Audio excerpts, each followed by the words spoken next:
আসসালামু আলাইকুম প্রিয় বন্ধুরা, আজকে আমি ক্যাপসিকাম, ব্রোকলি, গাজর ভাজি করে দেখাবো।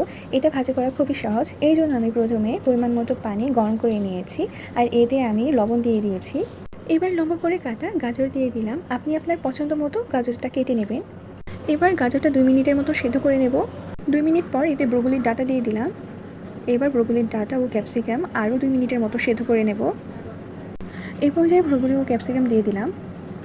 এবার সবগুলো আইটেম 5 মিনিটের মতো সেদ্ধ করে নেব। আপনারা যারা আমার চ্যানেলে নতুন, তাদের উদ্দেশ্যে বলছি, আমার রেসিপিগুলো যদি আপনাদের কাছে ভালো লাগে তাহলে বেশি বেশি করে শেয়ার করবেন আর পাশে থাকবেন। ফিরে এলাম 5 মিনিট পর। সবজিগুলো ভালোভাবে সেদ্ধ হয়ে গিয়েছে। এবার সবজিগুলোকে নামিয়ে পানি ঝরিয়ে নেব। সবজিগুলো ভাজি করার জন্য প্যানে পরিমাণ মতো সরিষার তেল দিয়ে দিলাম। তেল গরম হয়ে আসলে সেদ্ধ করে রাখা সবজিগুলো দিয়ে দিলাম। এবার সবজিগুলো ভেজে কিছুক্ষণ পর নামিয়ে নেব।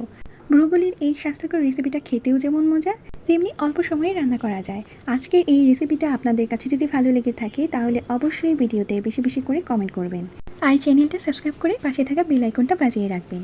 ব্রোকলি ভাজি হয়ে গিয়েছে, এ পর্যায়ে নামিয়ে নেব। ব্রোকলির এই রেসিপিটা দেখার জন্য আপনাদের জানাই অসংখ্য অসংখ্য ধন্যবাদ। আজকের মতো এখানেই বিদায় নিচ্ছি। দেখা হবে নতুন কোনো ভিডিওতে।